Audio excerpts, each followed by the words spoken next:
two young Danish sailors were hit by a shunting engine on an evening in Buenos Aires in 1928. One died immediately, whereas the other had the leg ripped off and came to the hospital, where gangrene later took his life. The Danish seaman's priest, Sven Nielsen, on the spot, executed the funeral. In the port, the Copenhagen's crew and cadets followed the ship boy to the grave in the foreign soil. The priest built his funeral speech over the words, "There is only one step between me and death." And with that speech he also addressed the many young Danes who were present. The day after, December 14, 1928, the Copenhagen left Buenos Aires and later disappeared. A five-masted Danish sailing barque, Copenhagen was one of the largest sailing vessels ever built. Her primary duty was the training of officer cadets for the merchant marine. There is a tradition in a number of European countries of carrying out this maritime education on purpose-built sailing vessels.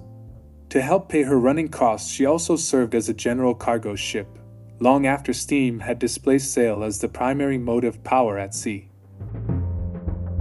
The early history of the Copenhagen is slightly confusing.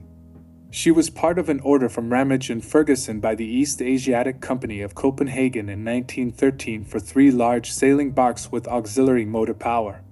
This Copenhagen, yard number 242, was to have 4 masts, but war intervened before she could be completed, and after lying on the stocks for 2 years, her incomplete hull was purchased by the British Admiralty in 1916 and quickly completed as an oil storage hulk.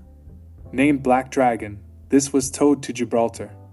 Sold in 1922 to the Shell Oil Company, she remained in service there until 1960. After the war, the East Asiatic Company ordered a replacement ship of the same name from Ramage and Ferguson, this time with 5 masts. This Copenhagen, yard number 256, displaced 3,960 tons gross, was 131 meters long, 15 meters wide, and had a draft of 8.2 meters. Her 5 masts were nearly 58 meters tall and could spread 5,200 square meters of American cotton canvas. 4 times when the wind was lacking, or for maneuvering in harbor, she had a 4-cylinder, 650 horsepower diesel engine specially imported from Denmark that could propel her at 6 knots. Her hull could carry 5,200 deadweight tons of cargo or 8.1 thousand cubic meters of grain. The heavy standing rigging ran to 4.5 miles in length and weighed 27 tons. The lighter running rigging stretched to a further 23 miles and weighed a further 23 tons. Her 204 tons of fuel oil could propel the ship for 75 days without wind. The Copenhagen was launched on March 24, 1921, watched by a large crowd that had assembled to watch her slide into the dock basin. The Great Dane, as the British press came to call her, was the largest sailing vessel ever built in the United Kingdom, excluding Brunel's sail-assisted steamship Great Eastern. 2 other Clyde-built ships were marginally longer, but Copenhagen had a higher displacement.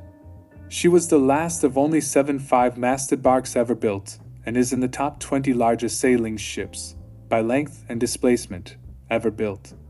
The ship was fitted with a generator to power electric lighting throughout and a wireless set with a 400-mile range. Her regular complement was 26, and somewhere between 45 and 60 cadets, aged 14 to 20, could be accommodated for training.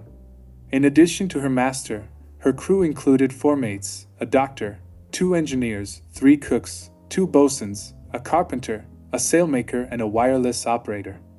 At the rear, the poop of the ship, was her main saloon, captain's and officers' quarters, staterooms, wireless room, and infirmary. The rest of the crew and the cadets were accommodated in a deckhouse amidships. As her figurehead, she had a sculpture of the 12th century Danish warrior bishop and founding father of the Danish nation, Absalon.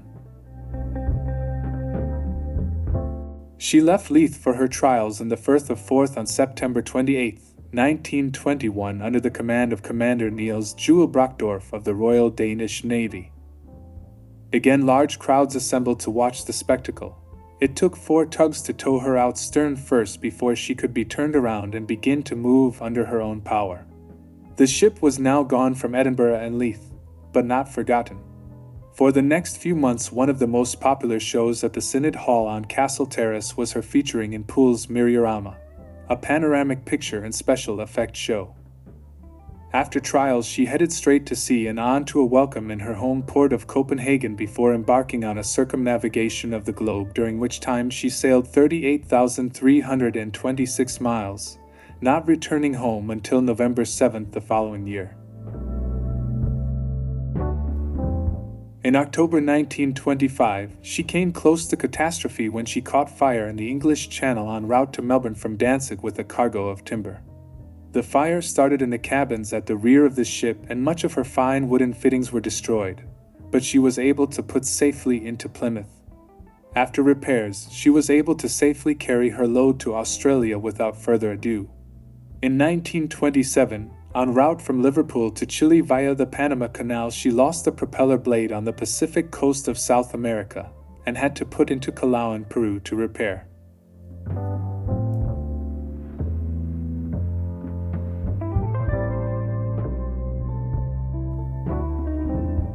On September 21, 1928, the ship departed the Danish port of Nørresundby under the command of Captain Hans Ferdinand Andersen, carrying a shipload of chalk and cement for Argentina.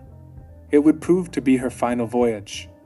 She arrived safely in Buenos Aires on November 17, 1928, and waited in the port for 4 weeks for an onward cargo for Australia. None was forthcoming, and so the captain decided to leave empty for Melbourne, where he could load with wheat. She departed on December 14th with, depending on the source, either 60 or 70 souls aboard, including 45 cadets on a trip that was expected to take around 45 days. 8 days later, she passed the Norwegian steamer William Bloomer at position 33 degrees 44 minutes south, 34 degrees 23 minutes west, about 900 miles to the west of the islands of Tristan da Cunha, and the two ships exchanged signals. Kobenhavn indicated that all was well and the cadets were preparing to celebrate Christmas, which they planned to do so as they passed south of the Cape of Good Hope. She would never be seen or heard of again. Captain Andersen had a reputation for taking a minimalist approach to using his radio, and sailing journeys could easily take far longer than scheduled if the winds were unfavorable. So when Copenhagen did not arrive in Melbourne on schedule, there was no immediate worry.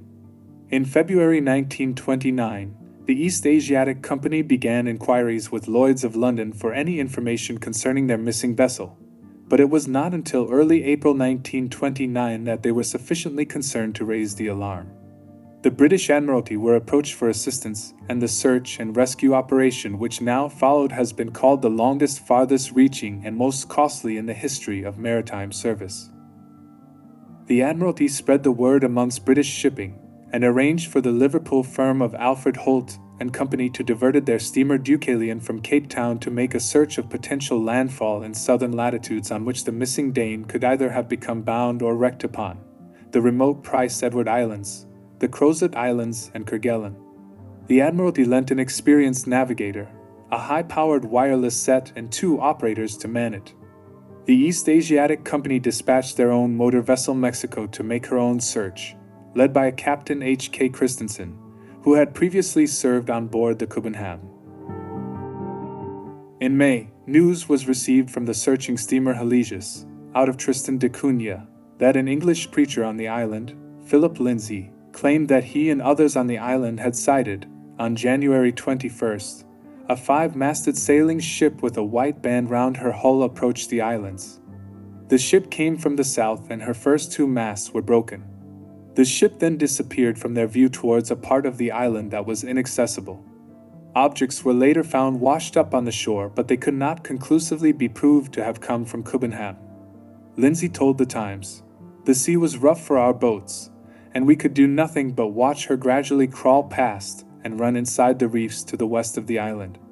She was certainly in distress. She was using only 1 small jib, and her stern was very low in the water. I estimated that she was within a quarter mile of the shore when we last saw her." This information made it possible to intensify the search, But when a Finnish owner could announce that their four-masted barque Panapi had passed by Tristan da Cunha just on 21st of January, hope burst. It is said that the founder of the East Asiatic Company H.N. Anderson wept when he received the announcement that it was Panapi which had been seen at Tristan da Cunha. The next day the search was cancelled, and no traces were found of Copenhagen. The Mexico returned to Cape Town from Tristan in the middle of July, and her master spoke to the London Daily News. He told the reporter that it was his belief that the ship had washed up on the lonely desert coast of southwestern Africa and that he was refueling before heading off on that particular search course. Every coastline and grid square was combed, before the company reluctantly called off the operation on September 9, 1929. The Copenhagen was officially declared missing by Lloyd's of London on January 1, 1930. But hope was not yet fully given up, and interest in the disappearance of such a ship certainly had not been. For 2 years, at least 2 expeditions funded by the government and the East Asiatic Company searched for the Copenhagen across both the southern Pacific and southern Atlantic Oceans, finding nothing. A smaller expedition, privately chartered by the families of the lost cadets, aboard the Norwegian yacht Ho, continued the search until at least 1932, with the same results. Public interest began to wane, but in April 1934, on arrival in Adelaide, Captain Soderlund of the Finnish-flagged grain ship Lohil told newspapers that he had sighted wreckage from the Copenhagen floating in the Great Australian Bight, but had failed to retrieve it. Then in September 1934, the New York Times reported that a message in a bottle was found that had been picked up by a whaling ship on the Bouvet Island. The message reputed that the ship had been blown into the Antarctic and the crew and boys put ashore on the ice to watch their ship be driven by the winds to her destruction. It quickly transpired that the diary entries found in the bottle were copied out of a Spanish novel by a Danish journalist, who passed them off as genuine. A statement from the parents of the lost cadets was reported in the Daily Herald, October 4, 1934. "We know our boys are dead, but it is terrible not to know how and why and where the tragedy happened. Perhaps, too, there are some who cherish a faint hope against their better judgment that someday they will come back." Sightings of dark and five-masted sailing ships were reported off Chile, Polynesia, and other Pacific islands for years. In September 1935, it became public knowledge that a secret expedition in 1933 had found a smashed lifeboat with 7 bleached skeletons on a desolate beach about 400 miles north of Swakopmund, South Africa. While it wasn't definitive that the survivors were from the Copenhagen, the skulls were Nordic and uniforms and boat wreckage were described as being of Scandinavian origin. As the marooned sailors who reached shore landed in an area with no source of clean water, they are presumed to have died of dehydration. In 2012, the wreck of a large sailing ship was found by divers off Cave Point on the island of Tristan da Cunha, near where the Copenhagen was reportedly seen in January 1929. Several more dives were carried out in the following years, but the findings were never able to confirm whether the wreck found in the caves was indeed the Copenhagen. In any case, a theory has emerged that there has been a fire in the engine room at Christmas in 1928. And in those days you had only a spray of water to extinguish, therefore the stern was heavy in the sea when it stranded on Tristan. The crew, as a result of the fire, had to enter into the lifeboats at Christmas in 1928, and one of these stranded at the Mubay, in Namibia, sometime in April 1929.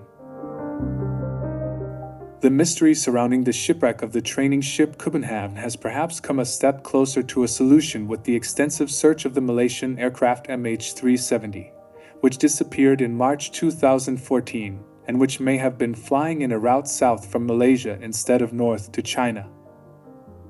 The very intensive search for the wreckage or parts has uncovered a wreck on the seabed of the southern part of the Indian Ocean.